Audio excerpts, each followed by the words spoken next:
فيت، ولكن كل يوم يفرض علينا روح. على خاطر فما ناس تقول كل يوم الرئيس كل يوم الرئيس يعمل في حاجه لازمنا نحكيو عليه. احنا من المفروض رانا اون كومونت لاكتواليتي افكتيفمون هي اذا فما اكتواليتي.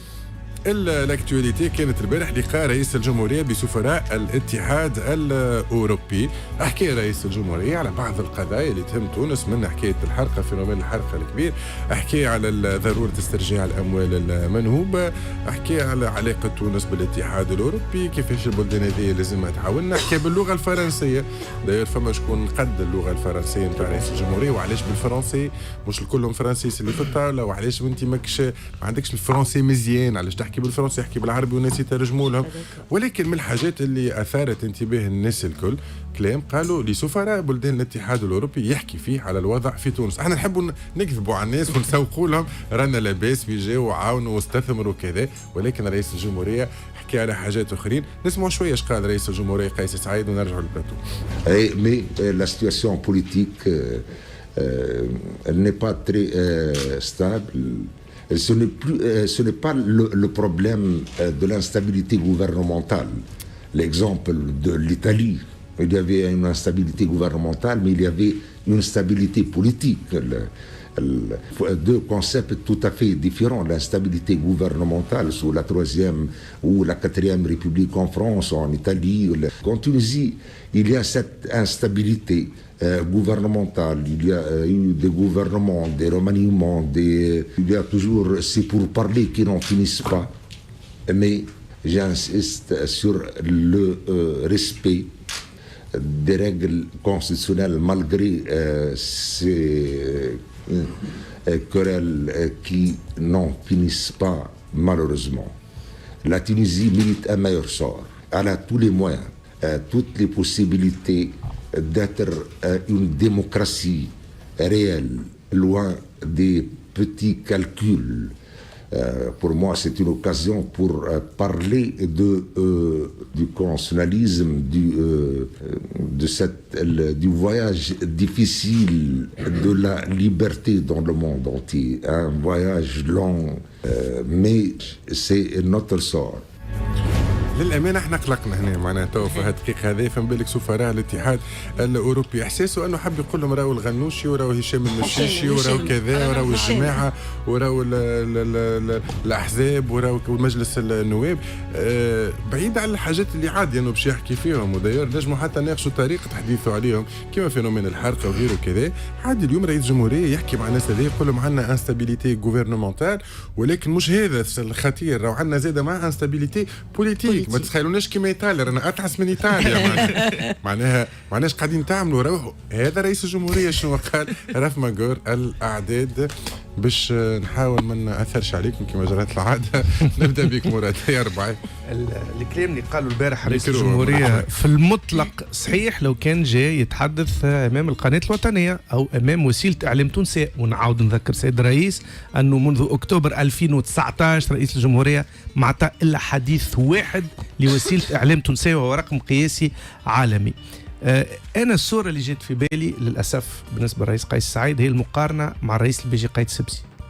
البيجي قايد سبسي عاش ازمه عميقه مع يوسف الشاهد اللي تشبه تقريبا اللي صار له مع المشيش تقريبا. انا كيلكو ولد حزبه مش بالضبط كيف عمره البيجي قايد سبسي ما حط الازمه هذه في الصوره في تعاملاته الدبلوماسية، بل بالعكس حاول أن يسوق دائما صورة متاع استقرار في تونس، متاع بناء ديمقراطي قاعد يصير، متاع تناغم متاع المؤسسات. لأنه الرئيس قيس سعيد يتكلم باسم المؤسسات، لا يتكلم من حيث شعوره أو حيث وحتى رأيه السياسي اللي هو على فكرة سونيا رأي محترم. عنده الحق 1000 مرة الرئيس لما يقول فما عدم استقرار سياسي، نقبلوها الفكرة معناها في إطار حريته في التحليل. لكن أمام ما ننساوش الاتحاد الأوروبي سي لو بلو غران دوناتور. الاتحاد الأوروبي راهو نتحدثوا على أكثر من 2 مليار يورو في السنة لتونس. فما حتى بلاد الاتحاد الأوروبي ماهيش بلاد ولكن مجموعة بلدان أعطت لتونس كامل الاتحاد الأوروبي. شنو الصورة اللي نسوقوها؟ معناه احنا انت جاك شيراك في قبل كانوا يقولوا ستان فير بي معناه اجون كوميرسيال نتاع بلاده. جو ريبريزونتون بلاسي. فوالا انت اول حاجه حاول سوق صوره الاستقرار والهدوء والطمانينه. هما يلوجوا على اجوبه، هما ما همش فاهمين اصلا. والبارح وهذا خطا على كلامك بكل صراحه. تم التخفيض نتاع ترقيم السيادي تونس سلبي 3 مع افاق سلبيه زاده. والتخفيض هذا ولا الترفيع ديما في جانب كبير منه يرتكز على ستابيليتي بوليتيك وغوفرنمونتال وفينانسيير اللي يحكي عليها رئيس الجمهوريه.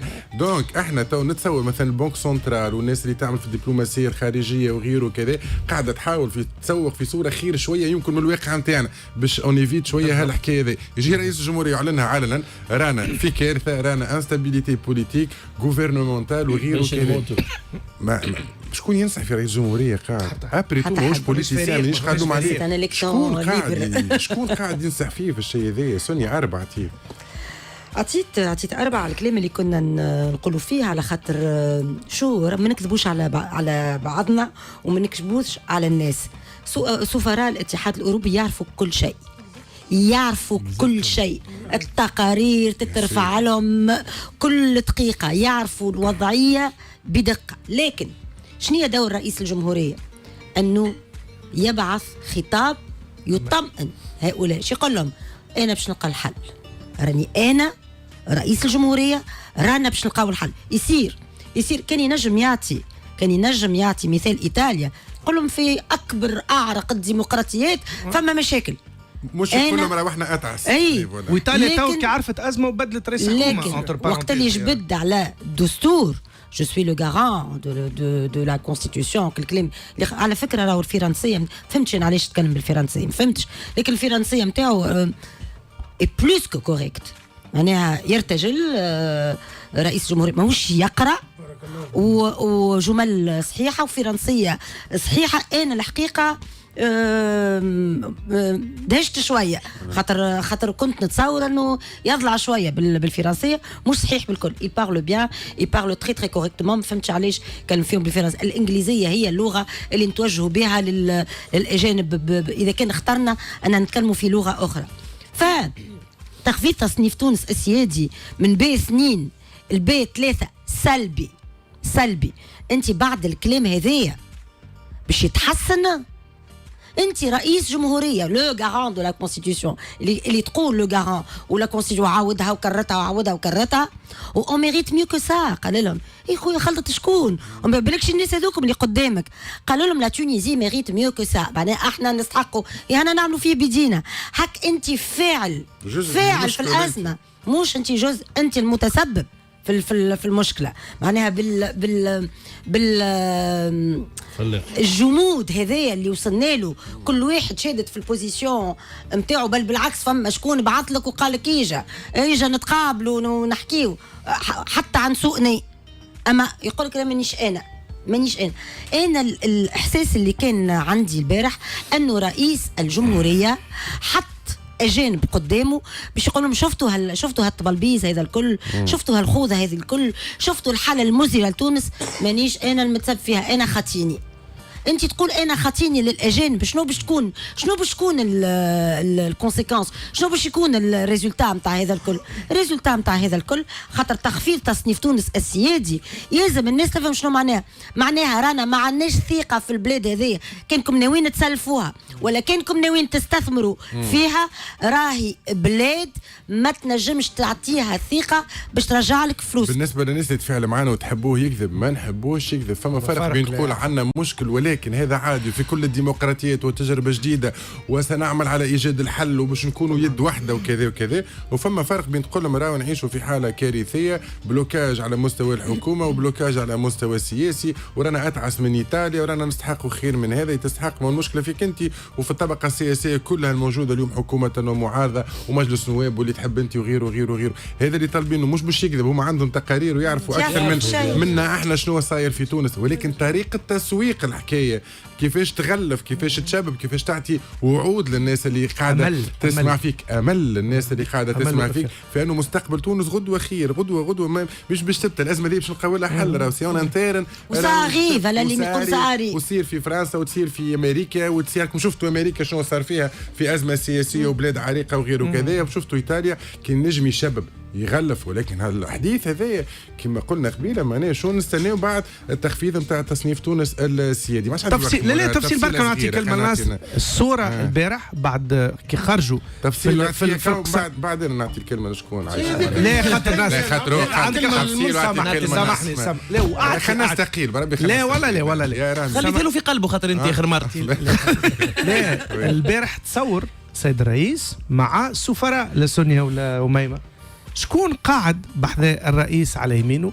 كالعادة مستشارته السيدة نادية عكاشة للتذكير، الشيف دو كابيني والا المستشار الاول لرئيس الجمهوريه سواء مع سي البيجي الله يرحمه ولا مع منصف المرزوقي ولا مع محمد الناصر، عمره ما ظهر لا في المناسبات الدبلوماسيه ولا في المناسبات العسكريه. انا اللي حبيت نقول وناكد عليه انه كان الرئيس حب يوريهم اللي هو اكثر انسان عنده مصداقيه. يعني يا خويا اللي تسمعوا فيه اللي رابور تعملوا فيهم، يعني انا نقول لكم راي البلاد خايبه والبلاد مش باهيه وضعها مش باهي، لكن سيد الرئيس راجل انت جبت الياس الفخفاخ وانت جبت هشام المشيشي، ما كانوش كان الناس كانت في ديارها عيطت لهم حطيتهم رئاسه حكومه، ولهذا انت جزء من المشكل المتسلى برغم نعرفوا انه راجل نظيف وفما فساد واحزاب فاسده تحكم في تونس وغيره كذا.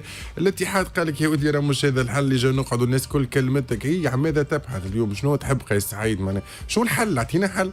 الحل يبدو انه عند قيس سعيد اللي يقولوا هو لازم يطبق 100%، وهذه مش سياسه، هذه مش سياسه تنجمش تكون واصلا دستور البلاد ما يقولش هكا. هذا افكتيفمون دستور مالوريزمون فما احزاب اليوم تدفع نحو هذا الحل. ياتي كان من عند قيس سعيد واللي يقول فيه قيس سعيد قرآن.